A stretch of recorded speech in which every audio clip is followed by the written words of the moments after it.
DJ Bean and Pete Blackburn are co-hosts of the What Chaos podcast. It is produced by Sean DePaz. It is an excellent, excellent podcast. They do a better job than we do. All right. And the one thing that They I get can swag. We don't get swag. Yeah, we don't exactly. It's my favorite hockey show. I listen to it every aspire day. to getting free stuff. Yes. They get free stuff. I don't get enough free stuff. We don't get enough free stuff around here. How do you guys do it? Well, first of all, I just caught a glimpse of a jersey. Is that a Seth Jones Winter Classic Dude, jersey? I'm telling you right now, DJ, when you guys mentioned on the show that you're buying a Seth Jones Winter Classic jersey, I had already purchased a Seth Jones Winter Classic jersey. And I was like, I could not wait to have DJ on the show so that we can talk about the fact that we both have Seth Jones Winter Classic jerseys. I want the story of why you have a Seth Jones two now Seth Jones Winter Classic jerseys. Absolutely. First, I'll answer Roy's question. A lot of people don't understand that, yes, we do get some stuff sent to us, but so much of the stuff on our set has been purchased by Pete and I.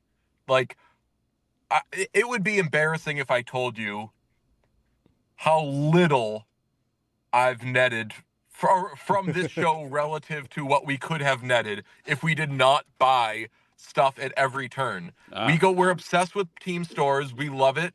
I mean, who doesn't? Sean's caught the bug for sure. We went to a Chargers game, my Chargers, and we went nuts in that team store. I'm a Chargers fan. Those guys don't even care about the Chargers, and they're going nuts in there. So yes, we have, we work with a lot of good companies and brands, so we certainly do get some stuff, but you would be surprised by the percentage of the stuff on our set that is just no sale, just like bought out of pocket, 100% price from Pete and myself. As for the Seth Jones Winter Classic jersey, I'm a Seth Jones guy, always been a Seth Jones guy. We had Emily Kaplan on yesterday, and she was saying, nobody thought the Blackhawks were going to trade Seth Jones, and I was like, hand up, 2 years running, I've been saying a playoff team like the Panthers should go out and trade for Seth Jones. Like, I love Seth Jones. He eats minutes. I'm very big into very good players. Like, I love elite players. I love like top end players. But like, Seth Jones is a very good player. And when a big name or a high draft pick is not elite, people decide they stink, and that's just wrong. Seth Jones is a very good player. So I love the Winter Classic jerseys last year. Got that Seth Jones one after the game, oddly. He was terrible in that game and demanded a trade following it, not long following it. But I still got it, and I loved it. I got the A sewn on it. It's one of my favorite jerseys. And then when these Panthers Winter Classic jerseys came out, which I think we can all agree are beautiful, I was like, I got to get one. I'm going to get a Marchand. And Pete and Sean were like, the hell you are. You're going to get another Seth Jones Winter Classic jersey. So before I knew it, in the mail was a Seth Jones Winter Classic jersey, and I love it. You're rocking it. Are you coming for the Winter Classic? Like, is this a matching scenario? Should we match for the Winter Classic if you're coming down? What the hell is the matter with you? Brother, I'm not as of this moment, but something's come up where we might be able to go. I think Pete has a scheduling thing, so he can't go, and we don't really do stuff without each other. So I would say that I'm doubtful, but if I go, we said the last Winter Classic we went to, we're like, we got to also get tickets. We do of course we go with credentials and we sit in the press box and it's nice. But one of these, I'm like, damn, like I just want to be among the people in my Seth Jones jersey, just looking 100 out of 100. I like it. What did you think about the Rangers Winter Classic jersey? I mean, all it is just the road version of the Centennial jersey. Yeah, I mean, first time for everything. The Rangers did not do something interesting. It shocked me. I could not believe it. It is a good jersey, we have to say. It's not very creative, but it's good.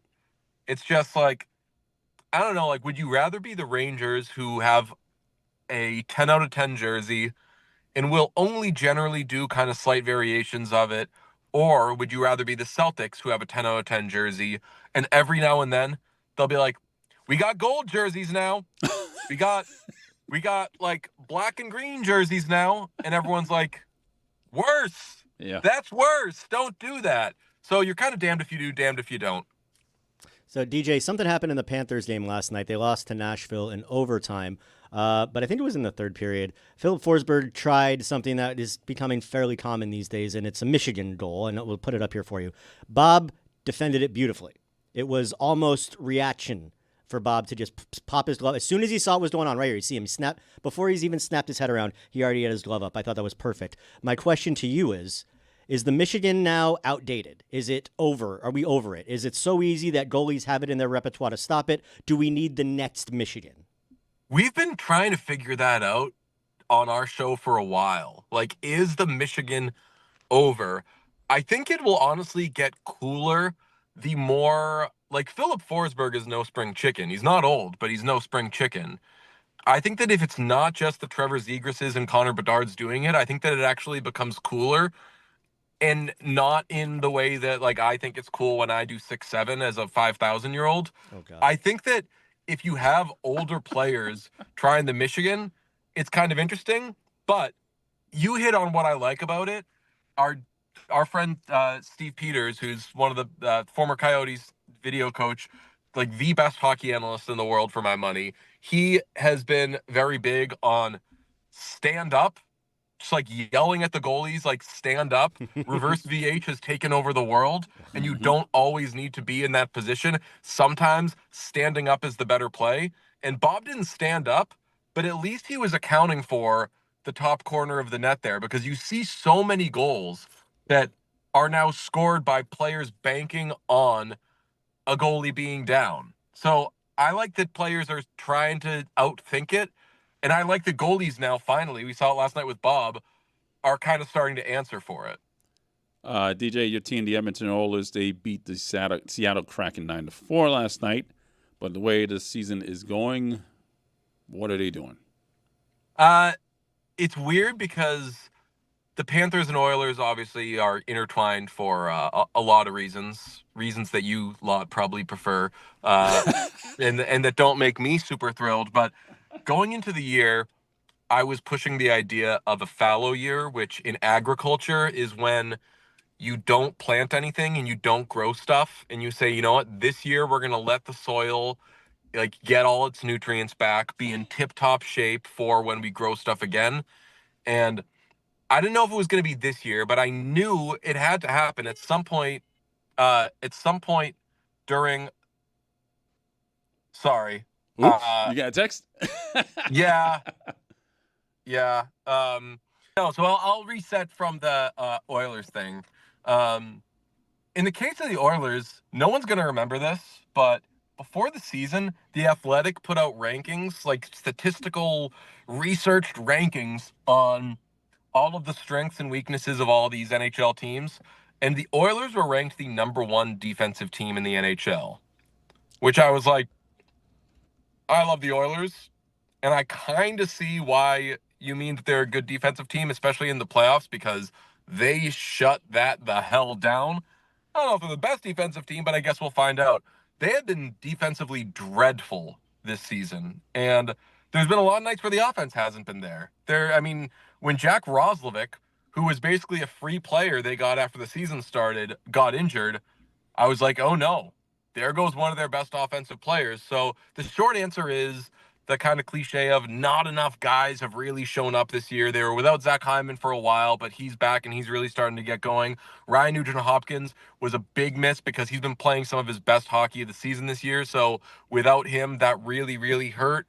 They've been without Jake Wallman for a long time. Everybody makes it about the goaltending. And yes, I would love to upgrade the goaltending if I'm the Oilers, but it really is not their biggest problem. And I think it's such an oversimplification to blame everything on Stuart Skinner. Like, yes, he's got probably like an .890 save percentage, which is not good. Calvin Pickard's been way, way, way worse. But ultimately, the issue has been team defense. It's been dreadful. The first half of last season, Darnell Nurse was one of the best defensemen in the NHL. That's not happening right now. Matthias Ekholm has his good days. He has his bad days. Evan Bouchard, as you know, he doesn't have good days and bad days. He has best player on the ice days, and he has unemployable days. So they've been inconsistent and or hurt. I think they're going to turn it around. I think that they'll probably have a harder time turning it around. And they haven't been playing good hockey the last few games, at least. But I think they'll have a harder time kind of recovering from their early season slump than, say, the Panthers will, because I think the Panthers have some catchable teams in front of them. I don't know how many, like, there are some obvious ones in the West that'll drop out, but not a lot. DJ, one last thing before we let you go, as we're getting shooed out of the studio here. Yeah, they're throwing us out with pitchforks over here. But no, I wanted to get your take on, they're talking about how the Olympic ice rink might be too small or smaller than they expected. We talk about all the time how much we love NHL playoff hockey, Stanley Cup playoff hockey. Could we be getting ice the size of the NHL Stanley Cup type intensity, but with the Olympic type of gravitas attached to it? I'm trying to spin this into a positive here. Well, I believe we're getting ice the size of the Stanley Cup. They're just shrinking it. It's just getting smaller and smaller and smaller, which Pete's very happy about that, because he's like, small ice, small boys. Put Cole Caulfield on the team. And he's rattling off all his short kings he wants on the team. Sean Moore wants a bunch of Tage Thompsons kind of crashing into walls, having stuff on that doesn't fit them. But I think that this is going to be, I mean, we all saw 4 nations set the table for what could be an incredible Olympics. The biggest problem, of course, other than the dinky ice, is that you can't fight in the Olympics. And I personally don't like fighting in hockey. I loved the fighting in 4 nations. It seems so much more genuine, and the Kachuk of it all. I know that we're mad that the Kachucks have a podcast, and that's the end of the world. But I think the just the emotion that so many players across multiple countries have brought to this, it's going to be amazing. I cannot wait. Pete said something yesterday about we should do an event. We should do a watch party for these. And I was like, no, we shouldn't. I want to go to a bar and watch with the people and scream my head off. I don't want to have any responsibilities. I want this to be a blast, and I think it's going to be. Well, I want to be drunk at 11:30. I want to be drunk at 11:30 in the morning. Watching us play Latvia or something. Well, you're an alcoholic. Proud to be an American. That's a crazy accusation, bro. That is a crazy accusation. Well, you're getting drunk at 11:30 in the morning. Float a cornflake in it. All right. Well, DJ, we appreciate you joining us today. As they just they're coming in, they're throwing us out, man. I don't appreciate that, but doing the You're wave. in Florida too, so they probably have guns. Yes, they do. Stand your law, stand your ground over here. And, if someone ever tried to kick us out of our office, we just start crying and then they leave. Massachusetts rocks. Yeah, well, we do things differently down here. Yeah. DJ, I can't stop looking at that Seth Jones jersey, by the way. It's a beauty, dude. Everybody's wearing them at the Panther games. They're gorgeous. Yeah, everybody's wearing them. They're everywhere. They love Ozempic cap, brother. Yeah. DJ, thank you for joining us, man. We appreciate you. Hit that ice bath. Appreciate you guys anytime. Hit that ice bath.